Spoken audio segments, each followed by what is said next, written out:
સુરતના લિંબાયત પોલીસે વર્ષ 2009માં 5 લાખની ઠગાઈ કરનારને યુપીના ચિત્રકૂટથી ઝડપી પાડી કાયદેસરની કાર્યવાહી હાથ ધરી છે। આ અંગે લિંબાયત પોલીસે જણાવ્યું હતું કે સુરત પોલીસ કમિશનરે શહેરમાં ગંભીર ગુનાઓ આચરી નાસ્તા ફરતા આરોપીઓને પકડી પાડવા આદેશ આપ્યો છે, જે અનુસંધાને લિંબાયત પોલીસની ટીમ પેટ્રોલિંગમાં હતી।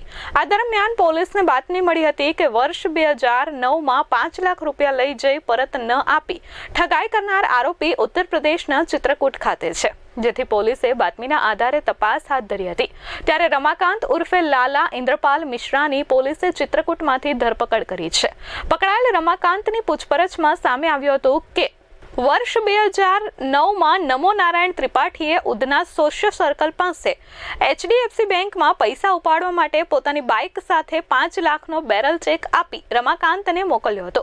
ત્યારે રમાકાંત બેંકમાંથી ચેક વડે પૈસા ઉપાડી રોકડ 5 લાખ તથા બાઇક લઈ પરત આવ્યો ન હતો અને વિશ્વાસઘાત કરી ફરાર થઈ ગયો હતો। આરોપી પોતાની ધરપકડ ટાળવા ઉત્તર પ્રદેશ ભાગી ગયો હતો। ત્યારે 16 વર્ષે લિંબાયત પોલીસે આરોપીની ધરપકડ કરી કાયદેસરની કાર્યવાહી હાથ ધરી છે। Bureau report S24 news Surat.